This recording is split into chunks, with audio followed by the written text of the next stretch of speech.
মহার্ঘ ভাতা মৌলিক না হলেও সাংবিধানিক আইনি অধিকার সওয়াল রাজ্য সরকারি কর্মচারী মামলাকারীদের সংগঠনের। অন্যদিকে ডিএ দেওয়া বাধ্যতামূলক নয়, 13 রাজ্য কেন্দ্রীয় হারে ডিএ দেয় না। সুপ্রিম কোর্টে ডিএ মামলায় সওয়াল রাজ্য সরকারের। বুধবার ডিএ মামলার পরবর্তী শুনানি। আপনাদের জানিয়ে রাখি, আজ এই মামলার শুনানিতে এমনই বলা হয়েছে। একদিকে যেমন রাজ্য সরকারি কর্মচারীদের যে সংগঠন, তাদের পক্ষ থেকে একদিকে বক্তব্য রাখা হয়েছে, তার পাশাপাশি রাজ্য সরকারের পক্ষ থেকেও আলাদা বক্তব্য রাখা হয়েছে। আর ঠিক এই বিষয়, একদিকে যেমন রাজ্য সরকারি কর্মচারীদের সংগঠনের বক্তব্য যে মহার্ঘ ভাতা মৌলিক না হলেও সাংবিধানিক আইনি অধিকার, সে প্রসঙ্গেই আজ সওয়াল রাজ্য সরকারি কর্মচারী মামলাকারীদের সংগঠনের। অন্যদিকে ডিএ দেওয়া বাধ্যতামূলক নয়, 13টি রাজ্য কেন্দ্রীয় হারে ডিএ দেয় না বলে সুপ্রিম কোর্টে ডিএ মামলায় সওয়াল করেছে রাজ্য সরকার। আর এই মামলার পরবর্তী শুনানি রয়েছে আগামীকাল এই মামলার পরবর্তী শুনানি রয়েছে।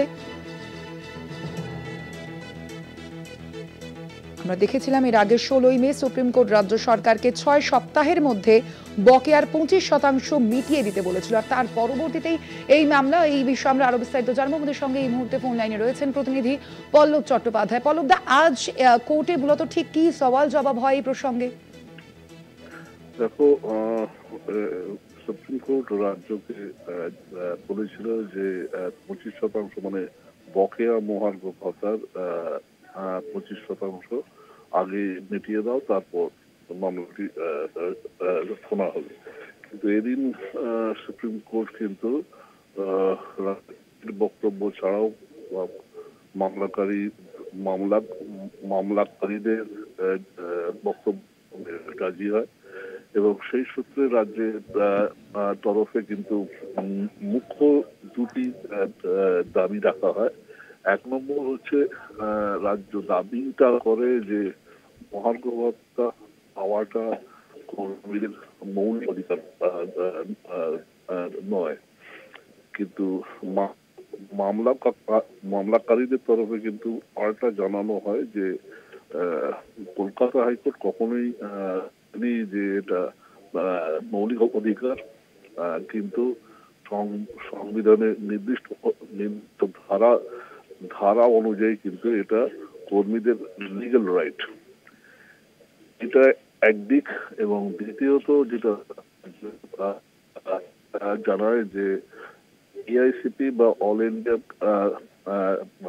কি বলে সূচক অনুযায়ী প্রাইস ইন্ডেক্স যা আছে, যে অনুযায়ী কেন্দ্রীয় সরকার মহার্ঘ ভাতাটা দেয়, সেই সূচক অনুযায়ী শুধু এই রাজ্য নয়, আরো 12টা রাজ্য কিন্তু মহার্ঘ ভাতা দেয় না। এই মূলত দুটি বিষয়কে ভিত্তিটা করেই কিন্তু এই দিনের শুনানি সম্পন্নতা হয়েছে। আগামীকাল আবারও শুনানি। হ্যাঁ, ধন্যবাদ তোমায় পল্লব। আমরা কথা বলছিলাম, আমাদের সঙ্গে ফোন লাইনে ছিলেন প্রতিনিধি পল্লব চট্টোপাধ্যায়। সুপ্রিম কোর্টের ডিএ মামলার শুনানি ছিল আজ এবং সেখানেই একাধিক বিষয়ের সওয়াল জবাবে উঠে আসে।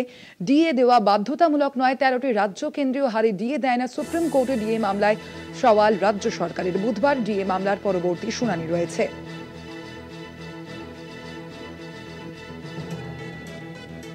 আমরা দেখেছিলাম গত 16ই মে সুপ্রিম কোর্টের তরফ থেকে এই বিষয়টি নিয়ে বলা হয়েছিল এবং তার পরবর্তীতেই মামলার এই শুনানিতে সওয়াল জবাবে একাধিক বিষয়ে উঠে আসে আজ।